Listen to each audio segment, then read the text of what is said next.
maybe I can leave you on Monday or what. In large series, but we know also from literature that if you follow in fact strictly the Milan criteria, what we have unfortunately to do in Europe, that you exclude in fact a large, up to 60% of patients who could benefit from a transplantation. And the reason that you can extend this is that you in fact should combine morphology, which is the basis of the Milan criteria. As you know, number and diameter is the basis of the Milan criteria, but as in all other fields of oncology, tumor biology is of course important, and we should look at other things than just number and diameter of a tumor. And this has been very well shown in the living donor liver transplantation experience, when you see that despite that there is a huge extension of the Milan criteria, that in fact your results can be very excellent. So it means that living donor is in fact, in my opinion, the best way to treat these patients, and we must absolutely convince our hepatologists and oncologists to send the patients, because usually these patients are not so sick, and you can eliminate a lot of problems that you have when transplanting with a living donor AML patients. And we know from all this experience that many patients are in fact excluded from a curative treatment. Now, if we look at the biology from the tumors, we should look, of course, at the tumor markers, and first of all is the AFP. And if you look at static values, you see that in many series there have been cutoff levels set up to 1,000, which allow you to transplant a patient with a good result. And this has also been shown in a large study from SRTR review that tumor marker is in fact very important. Now, in the Western world, unfortunately, we stick mostly to AFP, but I always say we cannot do these indications anymore when we don't have additional biomarkers, because we know that up to half of the patients with a cancer can have normal AFP levels. So we should include DCP or PIVKA2, and you see that this is really a very good tool based on the Kyoto criteria, for instance, up to 10 tumors less than 5 centimeters.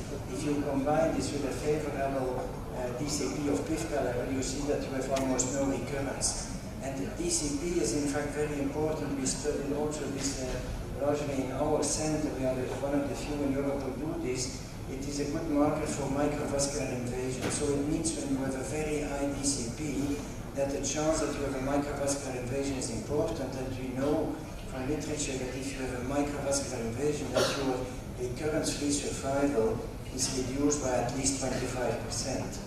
In Japan, they were very clever, and they combined now what they call the AP values, so the alpha-fetoprotein and the PIVKA, and you see that patients who are beyond Milan criteria, but within the AFP criteria, that these outcomes are in fact exactly the same as in Milan criteria. And there is a lot of very interesting presentations and publications that came out the last months in the top journals of surgery and oncology. As you can see, for instance, 2 articles in the Annals of Surgery in November and December, who now the first one is from Dr. So's unit, where they combine now the PIVKA and the AFP level, and you see again, when patients are in the good group, that the outcome is in fact excellent. The recurrence-free survival is almost no different from Milan criteria.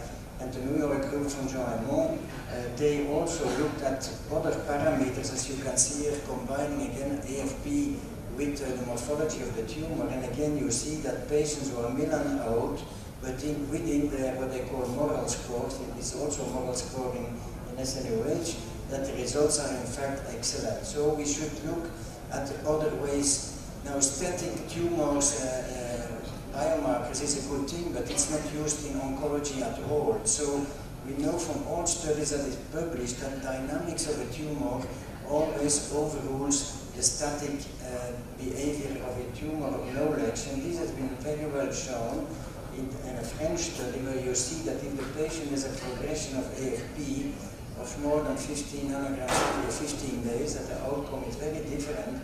But most important is this study published in the Journal of Hepatology, which showed on a large patient cohort from the States that patients, for instance, which has a very high level of AFP, when they have local regional treatment and they come beneath that level, you see that they are even at the best outcome. So it means that you need, in order to improve the results, a neoadjuvant effective therapy. And of course, we all have patients like this. This is a good example. This patient has a morphologic response, as you see, and usually the biggest tumors have the best response, but the patient also has a very good biologic response, and this patient is now 100% tumor-free after about 10 years of transplantation. These patients are excluded from bonus points, for instance, on most of allocation organism waiting lists. Now, we worked in Brussels a lot on these dynamics of the tumor. I think is the most important thing, that you see that patients who have a modified RECIST criteria unanswered and which have no AFP slope for more than 15, you see that they have exactly the same results as a patient which is Milan in. So it means that in fact we exclude unjustifiably a lot of patients, not only from a treatment, but from a curative treatment, which is one of the most important things in medicine. Now, recently there are other biomarkers who come up, and you see these are all publications now from the last month, one from Seoul, one from Dr. Chen's group, and now one recently, some days ago, from Dr. Lee's group, that's showing if you have on your FDG PET scan a marking of the tumor, that your outcome is much less favorable, and this is now confirmed in many studies. You see also that in the Kaohsiung experience, they combine not only the uptake, the SUV uptake of the tumor, but they compare also the uptake with the normal liver, and again, you can see that the outcome is very different. So it is all, by definition, showing that we cannot approach a tumor as a static event, but we should approach this as a dynamic event. Now, till now, I just spoke about morphology, I spoke about biomarkers, but we have also inflammatory markers. And inflammatory markers have been shown in all fields of oncology, of the GI tract, of pulmonary cancer, and so on, to be an indicator of the aggressiveness of the tumor, but also the response of the host to the tumor. And this has been set as a cutoff level for the neutrophil lymphocyte ratio at about 5 in almost all tumors, and a platelet lymphocyte ratio at about 150. And these inflammatory markers are become more and more important if your patient is Milan out. Now, we worked also on this and we published this, and you see that the slope of AFP and the neutrophil lymphocyte ratio were good markers for dropout, and that the platelet lymphocyte ratio was a good marker together with the slope of the AFP for recurrence of the tumor. Now, the last element important in the indication, the justification of indication for transplantation for a cancer is waiting time. There are enough publications that have shown that waiting time is indeed important. So what we did, in fact, now in our center, and we work now in a pluricenter study in Europe and worldwide on this, is that we said, why not put together morphology, biology, and waiting time, and we published this recently in the Annals of Surgery, the so-called TRAIN score. TRAIN means the time that the patient is on the list. R is the radiological response for an objective criteria, is the mRECIST. The A is for alpha protein, and we will now add in the future the DCP, and I think we will further improve the score, and IN is for inflammation. And you see that this score, we looked at two different patient cohorts, patients who waited about 4 months on the list and patients who waited less than 4 months on the list.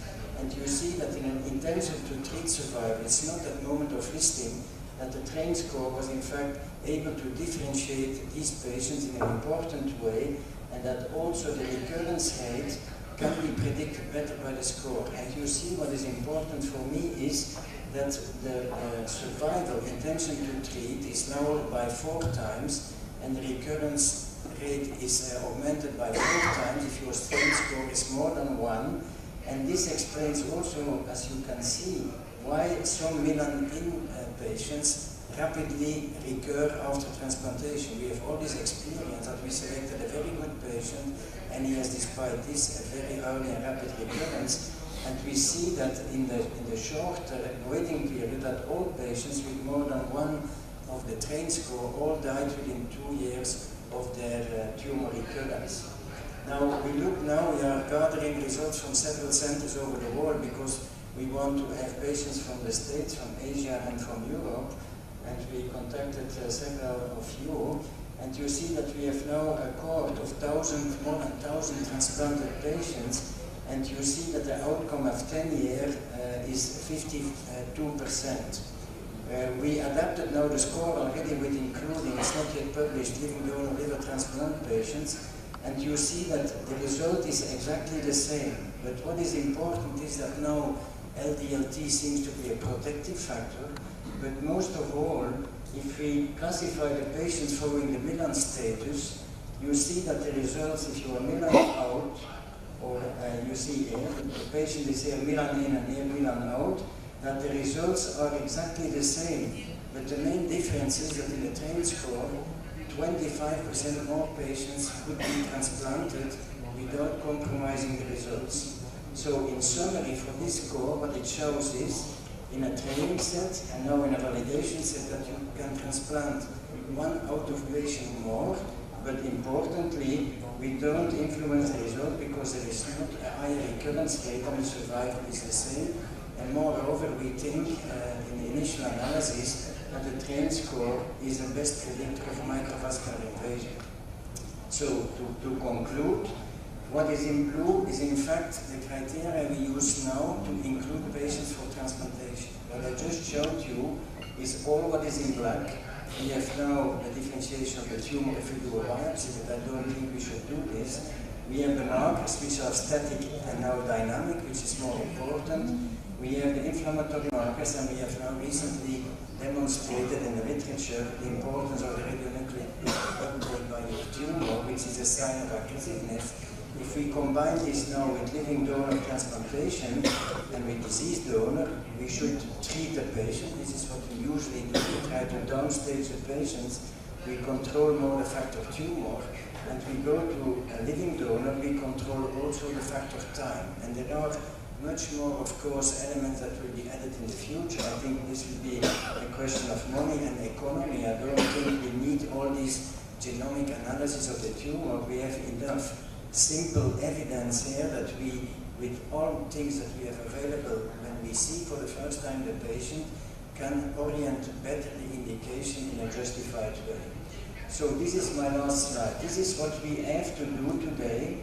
I always say we are intoxicated by the Barcelona scheme, which has become the guideline of the European Association for Study of the Liver, but also from the American Association for Study of the Liver. And I do not very well understand that liver transplantation and resection only get a small place. Here the patient goes already in randomized controlled trials, where I just showed you that we can cure the patients. So I think what should be done now is transplantation and also resection has a much broader role in the treatment of cancer. Liver cancer is for me a surgical disease, and so we should start really to think differently and convince our conservative pathologists and oncologists that it is not the right way how it is done today. So the concept is that the Barcelona algorithm, which has become curiously the guideline for ASLD and ASL, is outdated. Surgically, I think every patient, even with an invasion of the portal vein, should be considered as a surgical patient for resection or total resection transplant. We should propose an oncologic treatment to the patient, so we should go in neoadjuvant treatment that we see what is the result of our treatment. We must evaluate tumor dynamics because it always overrules the tumor statics, and we should apply surgery as a best treatment. And I think that now we have enough evidence that we can extend largely, and we surely see at the next case discussion, the indications for transplantation. It's a moving field. I recall you that Milan criteria have been implemented in 1996. I don't know so many things in medicine that stay alive more than 20 years after their introduction. And thank you for that.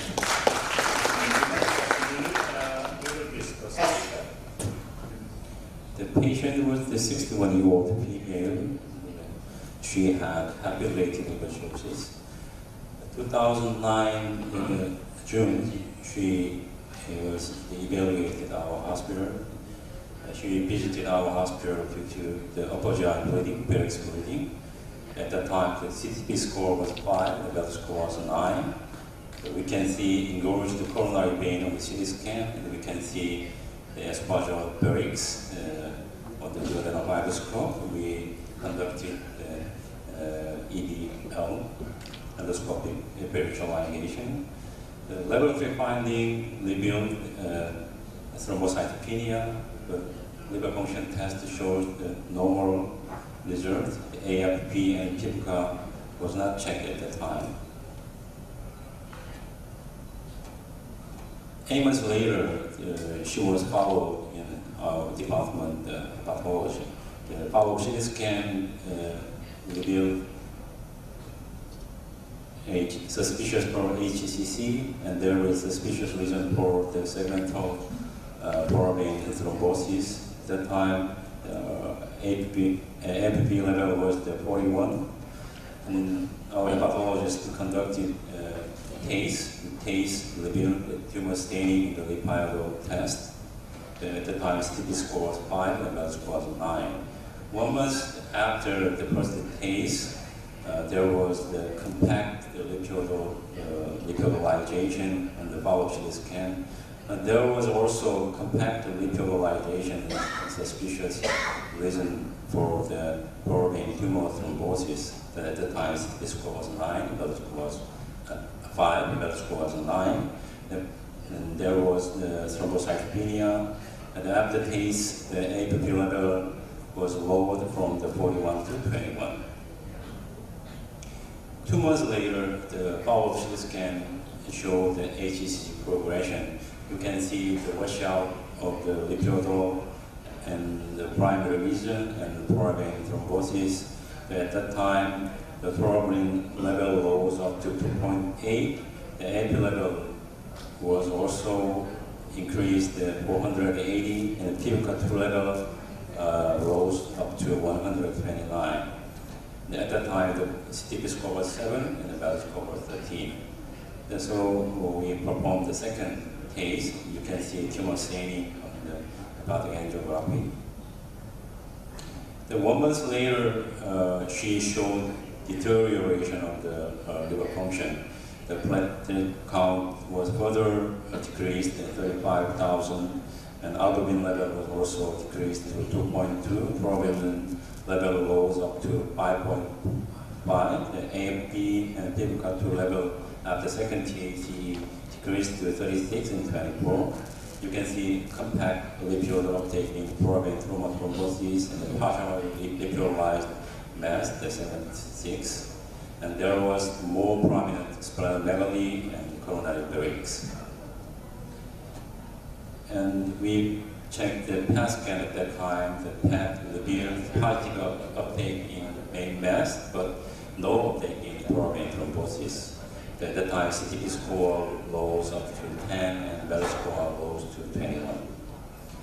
This is the CT scan was checked at that time. You can see the increased R size, the surrounding liver, the partially lipidolized HCC located in segments 6 and 7. There was compact lipidal uptake in the right foramen, the splenomegaly. So this is a case summary. The patient was 61, female patient with a Hep B, and she had showed a small and single HCC and combined foramen tumor thrombosis. So she showed repeated recurrence after TACE, but compact lipidolization of foramen thrombosis. The pre-transplant HCC status number was 1, size was 5 cm, and there was the macroscopic vascular invasion. The PET scan revealed positive uptake in main mass, but low activity in foramen thrombosis. AFP level rose up to 480 after first recurrence, but decreased after second TACE. The latest tumor marker was 36 in AFP and 24 in the PIVCA2. And she showed poor liver function manifested by the increased R size and hydrothorax and splenomegaly. The final CTP score was 10 and the belt score was 21.